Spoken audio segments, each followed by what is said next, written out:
A TOEFL email can look perfectly fine and still lose points. I'm Daniel from StudyGround. Let's get started. Today we're going to look at one TOEFL email question and 3 different responses. Each response has one main weakness. First, find it. Then we will fix it. You and your classmate Jamie are finishing a biology lab report that is due tomorrow. You plan to meet this afternoon, but you have a required chemistry exam at the same time. Because Jamie is your classmate, the email should be polite, but it does not have to be extremely formal. Dear Jamie is completely appropriate. The email also needs to complete the 3 tasks. Explain why you cannot attend the original meeting. Describe the specific parts of the report that are still unfinished. And suggest 2 alternative meeting times later today. Why can't you attend?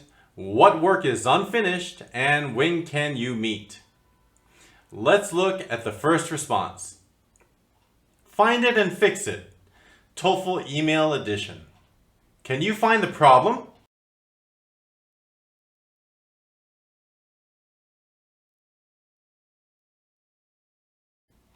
The main problem is the structure, but there are also a few obvious mistakes. The email is written as one large block instead of clear paragraphs. The greeting is also missing a comma. It should be, "Hi Jamie, comma." The closing needs a comma too, and the name should appear on the next line. And there is one more problem. He introduces himself as Michael Malatesta, but signs the email as Matthew Malatesta. Apparently, Michael forgot his own name halfway through the email. Use a correct greeting, clear paragraphs, and a properly formatted closing. Find it and fix it. Now let's look at the second response. This one sounds much stronger, but one part of the task is completely missing. Can you find it?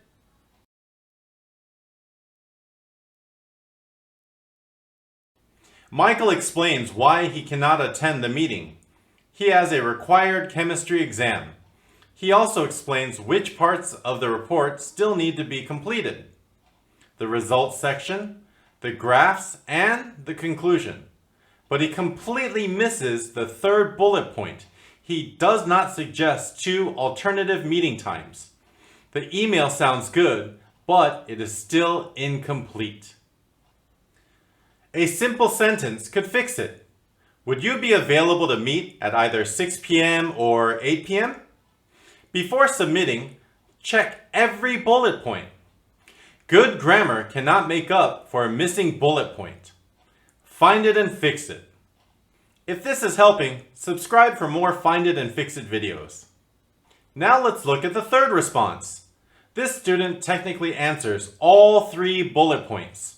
So why is the email still weak?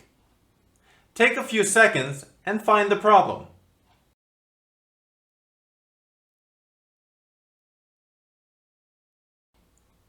The problem is that Michael gives only the bare minimum. He says, "I have an exam." But what exam? The prompt tells us that it is a required chemistry exam. Then he says, "We still have some parts of the biology report to finish." Which parts? Instead, he could say, "We still need to finish the results section, check the graphs, and write the conclusion together." This is much clearer and more useful. Michael technically answers all 3 bullet points, but he does not develop his answers. Do not just mention each bullet point. Add specific, useful details. Find it and fix it. Before you submit your TOEFL email, check 3 things.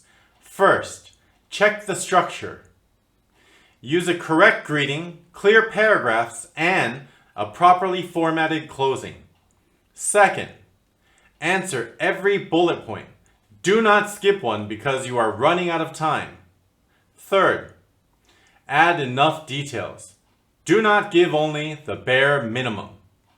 Structure, all 3 tasks, Details. Finding the mistake is good. Fixing it before test day is better. Go to studyground.ai to practice realistic TOEFL email questions and get AI feedback before these small mistakes cost you points. See you guys in the next video.